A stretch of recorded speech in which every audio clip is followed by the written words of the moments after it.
Hello viewers, welcome to my YouTube channel quick English in Bengali. তো তোমাদের second summative পরীক্ষা almost চলেই এসেছে। তো তার আগে আমি চাই যে তোমাদের সেকেন্ড সামেটিভ পরীক্ষার প্রস্তুতি পর্ব খুব ভালো করে হোক। তার জন্য ক্লাস 9-এর সেকেন্ড সামেটিভ ইভ্যালুয়েশনের আজকে আমি তোমাদের সাথে আলোচনা করব mild the mist upon the hill. কবিতাটা ভীষণই সহজ, শুধু কিছু অন্তর্নিহিত অর্থ রয়েছে যেগুলো তোমাদের বুঝতে হবে। তো সেটা আমি এই ভিডিওতে আলোচনা করে দেবো তোমাদের।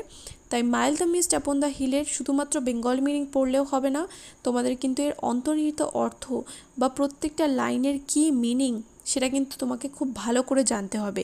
তাই এই ভিডিওটা পুরোটা দেখো, তাহলে তোমরা mild the mist upon the হিলের বেঙ্গলি মিনিংটা তোমরা ভালো করে জানতে পারবে। আর সাথে তোমাদের অ্যাক্টিভিটি সলিউশন তো ইতিমধ্যেই আপলোড করা রয়েছে। এটা জাস্ট তোমাদের পরীক্ষার আগে একটা কুইক বলতে পারো যে কুইক রিক্যাপ বা কুইক প্রিপারেশনের মতো, জাস্ট তোমাদের যাদের কাছে পরীক্ষার আগে সময় নেই যে তুমি একবার পোয়েমটা খুলে পড়বে আবার নতুন করে, জাস্ট এই ভিডিওটা দেখে যাও, তাহলে তোমাদের অনেকটা সাহায্য হবে।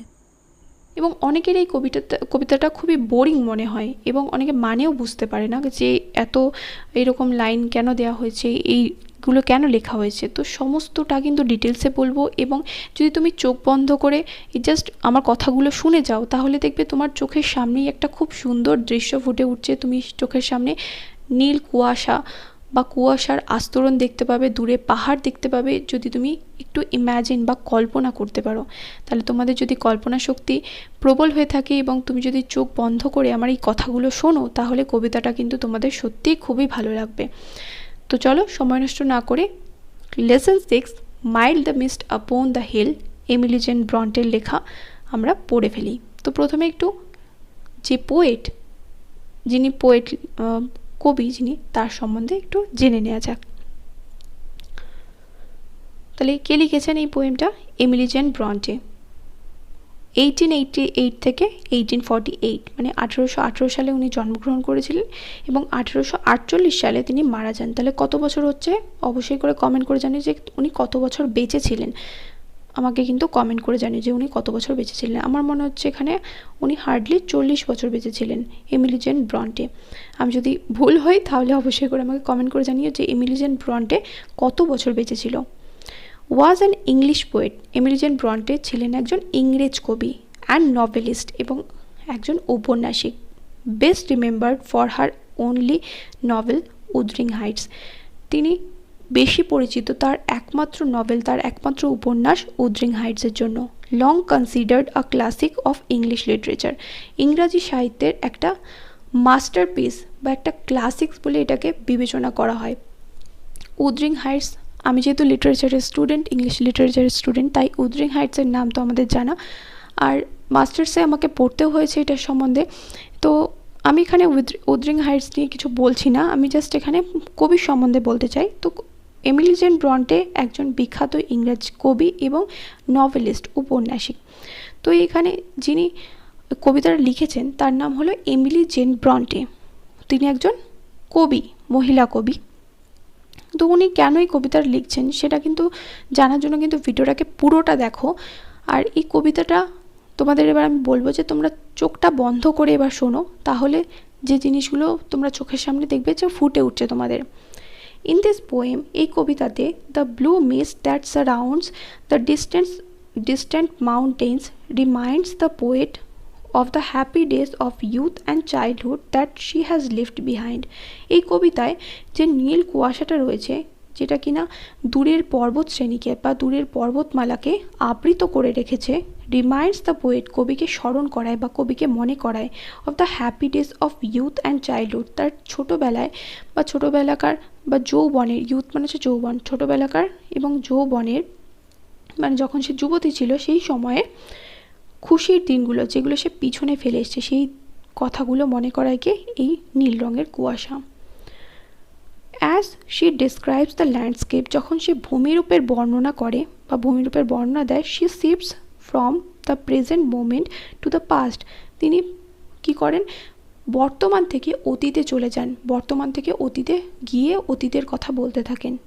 And then to present again, এবং তারপর আবার তিনি বর্তমানে ফিরে আসেন। তো চলো এবার পোয়েমটা শুরু করি। Mild the mist upon the hill, telling not of storms tomorrow, No, the day has wept its fill, spent its store of silent sorrow. তো এখানে প্রথমে এখানে কটা স্ট্যান্জা রয়েছে, একটা, দুটো, তিনটে আর চারটে মাত্র স্ট্যান্জা রয়েছে। তো প্রত্যেকটা স্ট্যান্জাতে চারটে করে লাইন রয়েছে। Mild the mist upon the hill. Mild কথাটা বলি না, যে মাইল্ড কথাটা আমরা সোপের ক্ষেত্রে, সাবানের ক্ষেত্রে খুব ব্যবহার করি, যে এটা খুব একটা মাইল্ড সাবান বা মাইল্ড সোপ, যেটা আমাদের স্কিনের জন্য খুবই ভালো। মাইল্ড মানে কি, মোলায়েম বা নরম। Mild the mist upon the hill, পাহাড়ের উপরে শান্ত বা মোলায়েম বা নরম কুয়াশা। Telling not of storms tomorrow, আগামীকাল যে ঝড় হবে না সেটার পূর্বাভাস জানায়। পাহাড়ের উপরে, তার মানে বোঝা যাচ্ছে কি, পাহাড়ের উপরে যখন শান্ত মোলায়েম কুয়াশা দেখা যায় তখন আর কোনো ঝড়ের পূর্বাভাস, যে আগামীকাল ঝড় হবে সেটার পূর্বাভাস পাওয়া যায় না। স্টর্মস মানে হচ্ছে ঝড়, টুমরো মানে আগামীকাল। No, the day has wept its fill, the day has wept its fill মানে দিনটা কি করেছে, তার পরিপূর্ণ যে কান্না, মানে তার যে কান্না সেটা পূরণ করেছে দিনটা। ওয়েপড ইটস ফিল মানে যতটা কান্না করার ছিল দিনটার ততটা কান্না ও কেঁদেছে। ওয়েপড মানে হচ্ছে কাঁদা। তো কেন বলা হচ্ছে যে দিনটা কেঁদেছে মানে কি, বৃষ্টি হয়েছে, মানে আজকে সারাটা দিন বৃষ্টি হয়েছে, মানে যতটা বৃষ্টি হওয়ার দরকার ততটাই বৃষ্টি হয়েছে, মানে পরিপূর্ণভাবে বৃষ্টি হয়েছে। তাই আগামীকাল ঝড় হবে সেটার কিন্তু আর কোনো রকম পূর্বাভাস পাওয়া যাচ্ছে না, কারণ পাহাড়ের মাথায় নীল কুয়াশা দেখা যাচ্ছে। Spent it's store of silent সরো, যেটা কিনা কি করেছে, বৃষ্টির মাধ্যমে দিনটা তার যে নিস্তব্ধ বা চুপ করে থাকা, জমিয়ে রাখা যে দুঃখ, সেটা এই দিনের মাধ্যমে বা সেই কান্নার মাধ্যমে দিন বের করে দিয়েছে। Spent it's store of silent সরো, তার জমিয়ে রাখা দুঃখ, ব্যথা, বেদনা দিনটা কি করেছে, বের করে দিয়েছে। যেরকম আমরা ধরো আমাদের বাড়িতে কারোর মৃত্যু হলো বা কেউ মারা গেল, আমাদের প্রিয়জনরা মারা গেলে অনেকে কি করে, শকে চলে আসে, যে সে মানে এতটাই আঘাত পেয়েছে যে প্রিয়জনের মৃত্যুতে সে কিছু বলছে না, কাঁদছে না, তখন তাকে কি করা হয়, কাঁদানো হয়, যাতে ওর মনের যে দুঃখটা সেটা যাতে ওর সাথে বয়ে যায়। কিন্তু দুঃখ তো কমে না, যে ফিলিংসটা, যে হঠাৎ করে যে শক লাগলো, আঘাতটা লাগলো, সেটা যাতে বয়ে যায়। সেরকম দিনটাও তার জমিয়ে রাখা কষ্ট, দুঃখ কি করেছে, চোখের জলের মাধ্যমে বইয়ে দিয়েছে। বা দিনটা সারাদিন বৃষ্টি হয়ে কি করেছে, পরের দিনের যে বৃষ্টি বা ঝড় হওয়ার সম্ভাবনা সেটাকে কমিয়ে দিয়েছে, মানে পরের দিন আর ঝড় হওয়ার কোনো সম্ভাবনা নেই। Oh I am gone back to the days of youth, এবার কবি চলে গেছে পাস্টে, এতক্ষণ ছিল প্রেজেন্টে, পাহাড়ের উপরে শান্ত কুয়াশা, মোলায়েম কুয়াশা দেখা যাচ্ছিল। তো এখানে বলছে যে I am gone back to the days of youth, আমি আমার যৌবনের দিনগুলোতে ফিরে গেছি।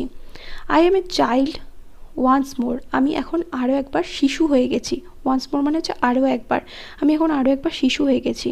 অ্যান্ড বিনিথ, এখানে বিনিথ, এটা হচ্ছে নিথ, যেটা লেখা রয়েছে এটা বিনিথ হবে। And beneath my father's sheltering roof and near the old hall door, এবং এখন আমি নিরাপদে আমার বাবার আশ্রয়ে রয়েছি। মানে বাবার আশ্রয় বলতে এখানে শেল্টারিং রুফ মানে হচ্ছে বাবার থাকলে, বাবা মা দেখবে বলা হয় যে বাবা মা হচ্ছে, বিশেষ করে বাবা হচ্ছে মাথায় একেবারে ছাদের মতো, মানে বাবা যদি থাকে আমাদের জীবনে তাহলে কিন্তু কোনো রকম সমস্যার সম্মুখীন আমাদের হতে হয় না। বাবারা সবসময় কি করে, আমাদের প্রোটেক্ট করে, আমাদের রক্ষা করে। তো সেরকমভাবে এমিলি জেন ব্রন্টেও কিন্তু ইমোশনালি তার বাবার সাথে খুব যুক্ত ছিল। তো ওনার বাবা যখন মারা যান তখন কিন্তু উনি খুব দুঃখ পান। তো এখানে এই কথাটাই বলা হচ্ছে যে and beneath my father's sheltering roof, মানে আমি এখন আবার শিশু হয়ে গেছি এবং আমি আমার বাবার নিরাপদ আশ্রয়ে চলে গেছি। And near the old hall door, এবং কোথায় রয়েছি, এবং ওল্ড মানে পুরনো হলের দরজার কাছে আমি রয়েছি। I watch this cloudy evening fall, আমি দেখতে পাচ্ছি, আবার কবি আবার প্রেজেন্টে ফিরে এসছেন, আমি দেখতে পাচ্ছি মেঘাচ্ছন্ন, ক্লাউডি মানে হচ্ছে মেঘাচ্ছন্ন সন্ধ্যা নেমে আসছে। After a day of rain, সারাদিন বৃষ্টি হওয়ার পর, মানে সারাদিনের বৃষ্টি হওয়ার পর এখন মেঘাচ্ছন্ন আকাশে কি হচ্ছে, সন্ধ্যা নেমে আসছে, মেঘাচ্ছন্ন সন্ধ্যা একটা নেমে আসছে। Blue mist, sweet mist of summer pall the horizon's mountain chain, blue mist মানে নীল রঙের কুয়াশা, সুইট মিস্ট সুইট মিস্ট কেন বলা হচ্ছে? মিষ্টি কুয়াশা, সেটা বলছে সুইট মিস্ট। ব্লু মিস্ট কেন বলা হচ্ছে? Blue mist sweet mist of summer pall. গ্রীষ্মের কী করেছে? গ্রীষ্মের এই নীল এবং মিষ্টি কুয়াশা, পল মানে হচ্ছে আবৃত করে রেখেছে বা কভার্ড যেটাকে বলে, আবৃত করে রেখেছে। কী আবৃত করেছে? দ্য হরাইজন্স মাউন্টেন চেইন, মানে দূরে দিগন্তে যে পর্বতগুলো রয়েছে সেই পর্বত শ্রেণীগুলোকে বা পর্বত শৃঙ্খলগুলোকে, মাউন্টেন চেইন মানে হচ্ছে পর্বত, শুধুমাত্র একটা পর্বত না, পরপর পর্বত রয়েছে, সেই মাউন্টেন চেইন মানে এখানে শৃঙ্খল যাকে বলে, পর্বত শ্রেণীগুলোকে নীল রঙের কুয়াশা, মিষ্টি কুয়াশা আবৃত করে রেখেছে। গ্রীষ্মকালের নীল ও মিষ্টি কুয়াশা সেই পাহাড়গুলোকে বা পর্বত শ্রেণীগুলোকে আবৃত করে দিয়েছে। সুইট মিস্ট এই কারণেই বলা হচ্ছে কারণ এই কুয়াশাটা দেখেই কিন্তু কবিতার অতীতে ফিরে যাচ্ছে, অতীতের যে কথাগুলো সেটাই কবির মনে পড়ছে। তার বাবার সাথে যখন ছিল, বাবার বাড়িতে যখন ছিল, শেল্টারিং রুফ এখানে বলা হচ্ছে, তো বাবার কথা, বাবার স্মৃতি, অতীতের দিনগুলো, আবার কবি আবার ছোট হয়ে যাচ্ছেন, তিনি আবার তার অতীতে ফিরে যাচ্ছেন, তার জন্য এখানে সুইট মিস্ট বলা হচ্ছে। অতীতের কথাগুলো বা চাইল্ডহুড ডেজ সেগুলো আমাদের কাছে খুবই মিষ্টি, তো সেই মিষ্টি স্মৃতিগুলো কবির আবার মনে পড়ছে, তার জন্য এখানে সুইট মিস্ট কথাটা বলা হচ্ছে। আর যদি তোমরা পাহাড়ে যাও তাহলে দেখবে পাহাড়ে কিন্তু বৃষ্টি হয়ে গেলে যে যদি কুয়াশা দেখা যায় তাহলে সেই কুয়াশাগুলোকে দেখে মনে হয় যেন, যেহেতু আকাশের সাথে কুয়াশাগুলো একেবারে আকাশের রঙের সাথে যেন মিলে যায়, তার জন্য অনেক ক্ষেত্রে নীল মনে হয়। তো ব্লু মিস্ট এই কারণেই কথাটা এখানে বলা হচ্ছে। তারপর নেক্সট স্ট্যান্জা দেখো, the dam stands in the long green grass. The dam stands in the long green grass, as thick as morning's tears, as thick as morning's tears, and dreamy scents of fragrance pass that breathe of other years. The dam stands in the long green grass. Damp মানে হচ্ছে কুয়াশা, এখানে কুয়াশার কথা বলেছে। The damp stands in the long green গ্রাস মানে লম্বা সবুজ ঘাসের মধ্যেও কিন্তু কুয়াশা রয়েছে, মানে লম্বা সবুজ ঘাসগুলোর চারিদিকেও কি রয়েছে? কুয়াশা রয়েছে। As thick as the morning tears, সকালের অশ্রুর মতো এটাও কি ঘন। থিক মানে হচ্ছে ঘন, মানে সকালের চোখের জলের মতো এটাও ঘন। And dreamy sense of fragrance pass, এবং একটা স্বপ্নালোকের বা স্বপ্নের মতো যেন একটা সুগন্ধ ভেসে আসছে। যেরকম বৃষ্টি হলে দেখবে, বেশ এক পশলা বৃষ্টি হয়ে গেলে বা বেশ কিছুক্ষণ বৃষ্টি হয়ে গেলে একটা মাটির একটা খুব সুন্দর গন্ধ আসে, যেটা তো আমার তো খুব ভালো লাগে। বিশেষ করে যারা দেখবে গ্রামের দিকে থাকো তাদের এই জিনিসটা কিন্তু খুব, মানে তারা এই জিনিসটা উপভোগ করতে পারে, যেখানে বিশেষ করে মাটি আছে, যে এলাকাগুলোয় মাটি রয়েছে সেখানে ধরো তোমাদের উঠোন রয়েছে বাড়িতে, সেই উঠোনে যখন দেখবে বৃষ্টির জল এসে পড়ে, তারপরে একটা কি সুন্দর সোদা গন্ধ চলে আসে নাকের মধ্যে, যেটা খুব আমার ভালো লাগে। তোমরা যদি এটা কখনো উপভোগ করে থাকো অবশ্যই করে কমেন্ট করে জানিও। এই মিষ্টি যে সুগন্ধ, মাটির যে সুগন্ধ, সেটার কথাই এখানে বলা হচ্ছে। সেটা কি করছে? স্বপ্নের জগতে কবিকে নিয়ে যাচ্ছে। That breath of other years, এবং সেগুলো কবিকে অন্য বছরের কথা, মানে আগের কথা, পাস্টের কথা, অতীতের কথা মনে করিয়ে দেয়। তাহলে কি কোন কোন জিনিস? এখানে ব্লু মিস্ট, এখানে কুয়াশার কথা বলেছে। কুয়াশা দেখেই কিন্তু কবির তার অতীতের কথা, ছোটোবেলার কথা মনে পড়ছে। আশা করি তোমরা এই কবিতাটা বুঝতে পারলে। যদি বুঝে থাকো তাহলে অবশ্যই করে কমেন্ট করে জানিও। দেখা হবে নেক্সট ভিডিওতে। Till then by.